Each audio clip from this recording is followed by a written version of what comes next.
tell me what it means, what I'm wearing to you, and what people can do. Yeah. So this is a way to continue the legacy of Lahaina. That's why I created. This is created by a family that's lived in Lahaina for 7 generations.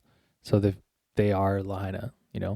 And so all the money we raise, like there's cost to making these. So obviously some of the money gets invested back into creating more of it.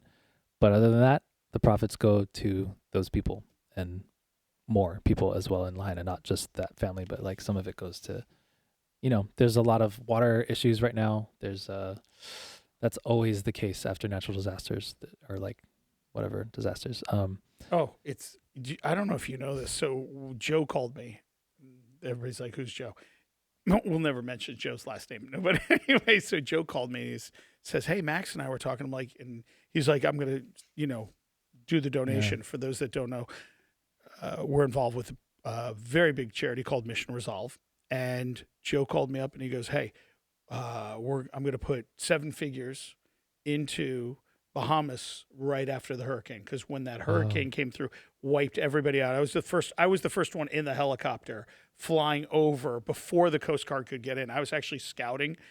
For all those that don't know, like I still film and I do all this sort of stuff. So I'm in the helicopter ahead of the Coast Guard and all that, checking the ports, making sure that they can get through, because you don't want to have a giant ship coming through and grounding, and then it blocks the port, and then nobody's getting through, and all this relief aid, blah, blah, blah, blah. So long story short, I'm taking all the video and pictures and blah, blah. Actually, I think there's, I don't know if we'll Google them or whatever, put a link below, but moral to the story is, the next thing is water. They were bringing in, and Joe's like, "Look, I need to put 7 figures from Mission Resolve into this." And the organization we were talking about earlier, finally they came around. Like, you know what I mean? But like, these people needed it way early on. Yeah. So thank God for people like you, my buddies Joe.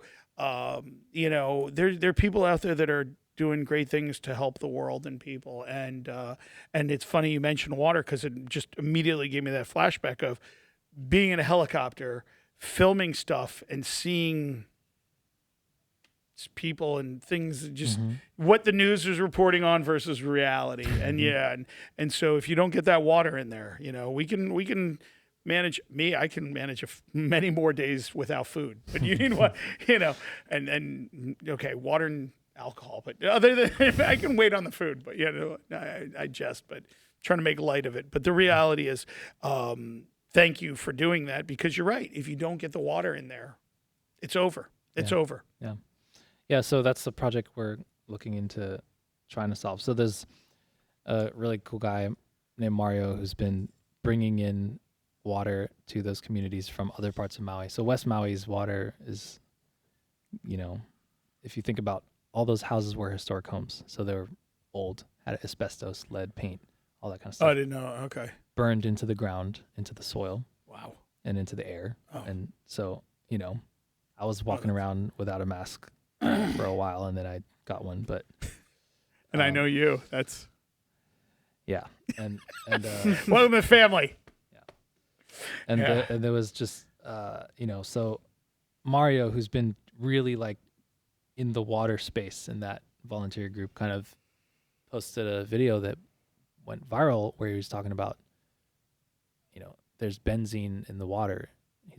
He says in the video, he's like, I probably have leukemia because I've been drinking the water and showering and everything. And like, so I was like, I need to talk to this guy. And this was when I was already in New York doing this stuff when that video blew up. So the one about the water. And so hit up one of my friends who's been volunteering with him, said, hey, can I talk to him? And we, got on a FaceTime and recorded it. And he told the whole story, basically like a couple dogs, well, more than a couple, but that day. Yeah, I saw that on social media. 2 dogs died just from drinking the tap water. And after drinking the tap water for like 2 weeks. And they were like little dogs. And he was saying like, it usually shows up in small animals first because their bodies are smaller. And right. Processed. Right? Yep. Canary in coal mine. That's where that expression comes from.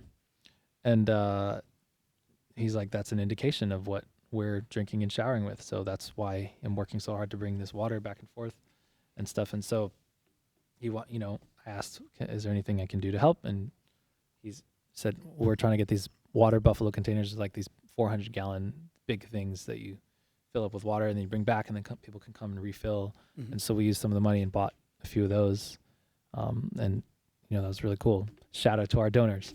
And then but that's not really a long-term solution. That's a temporary solution. So there's these atmospheric water filters that pull in moisture from the air and create drinkable, filtered, clean water.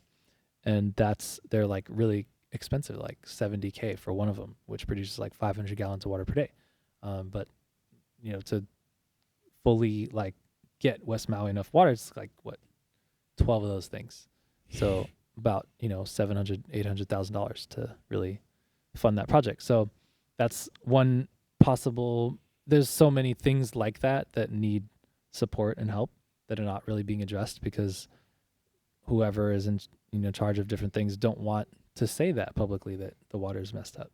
Right. And that there's other issues that are not being talked about. Well, if you think about it, how many people have donated and given so much money, and you're asking for, call it $1 million?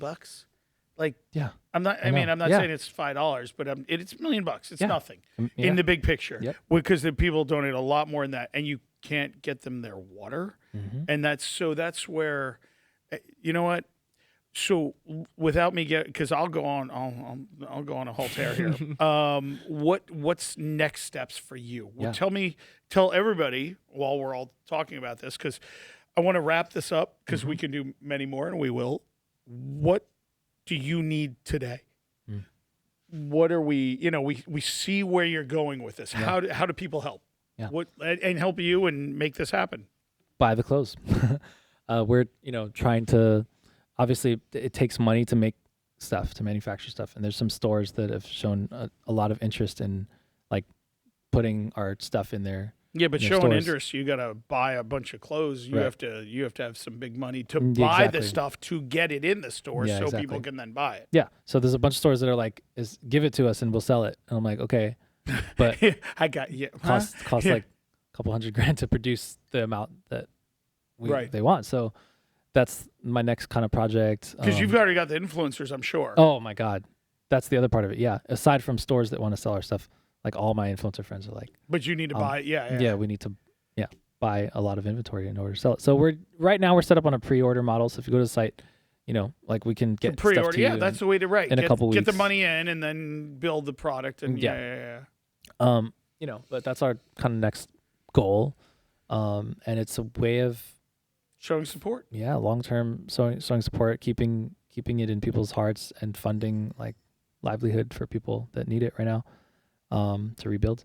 And so amazing artist William Kgle, he's legendary, in collaboration with Nigel Barker, have created these amazing works of art. It's a collection, and Quigle's art goes for like 50 to 100K per piece on average. And now he's collaborated with Nigel Barker, who's like a huge photographer that started like America's Next Top Model. So they collaborated on a really cool collection that they want to donate to Maui Relief. So that's kind of part of why I'm here is to like scout some locations for Art Basel to hold an event. So if anyone knows or is coming to Art Basel, come to our show, buy some art. I will be selling clothes as well. I'll make sure we push this podcast ahead of the next one so we can get this out there. Oh, thank you. Yeah, because we're in November. If I get this up we got to, let's do that. Yeah. Okay. But if you want to support, if you don't want to buy clothing and you want to just donate, our donation link directly is in the link below. The link we'll as well on linehands.com, or you'll link it. Yeah, I'll link it. And even $1, whatever, 50 cents, whatever, everything matters. Everything People helps. don't. Yeah. And, all right, and that is it. All right, guys, we love you all. Thank you so much.